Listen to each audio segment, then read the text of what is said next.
নরসিংদী সদর উপজেলার মাধবদীতে বাসের ধাক্কায় অটোরিকশার চালক সহ ৩ জন নিহত হয়েছেন। বৃহস্পতিবার রাত 11:30টার দিকে ঢাকা সিলেট মহাসড়কের রায়নাদী এলাকায় এ দুর্ঘটনা ঘটে। সড়ক দুর্ঘটনায় তো অহরই হয়ে যাচ্ছে। এতে দেখা যায় যে অনেক ড্রাইভারের গাড়ি নিয়ন্ত্রণ রাখে না। তো গতকালকের যে অ্যাক্সিডেন্টটা, এটা আমরা গ্রামবাসী অত্যন্ত মর্মাহত এবং শোকাহত।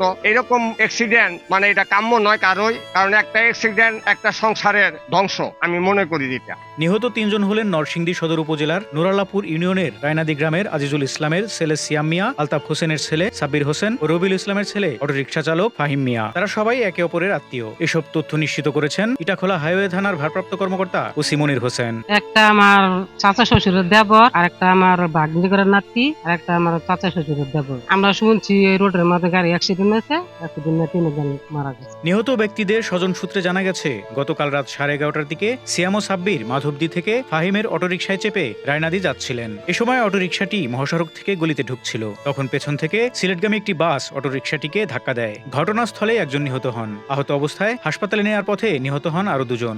এরা তো অ্যাক্সিডেন্ট করছে আপনার 11:30টার দিকে আমি কইছি হাইওয়েতে।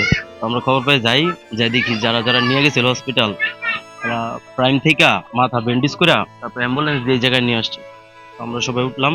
যখন উঠি তখনও মনে করেন এর নিঃশ্বাস চলতেছে। 300 ফিট পার এক্সপ্রেসওয়ের মধ্যে উঠার পরে এক্সপ্রেসওয়ে থেকে যখন নামছি এই জায়গায় যে মনে করেন কিছু নি মারে আর আমার হাতটার মধ্যে ধরছে, ধরা বুকের মধ্যে বাম হাতটা রাইতে আঘাত পাইছে। সব থেকে বেশি হচ্ছে এই জায়গাটায় বুকের মধ্যে চাপ খায় ভিতরে হাড়টা ভেঙে গেছে। ইটাখোলা হাইওয়ে থানার ওসি মনির হোসেন জানান, নিহত 3 ব্যক্তির লাশ উদ্ধার করে পরিবারের কাছে হস্তান্তর করা হয়েছে। বাসটি জব্দ করা গেলেও এর চালক ও সহযোগী পলাতক। এই ঘটনায় আইনি ব্যবস্থা প্রক্রিয়াধীন। ফারুক শিমুল, ঢাকা এক্সপ্রেস।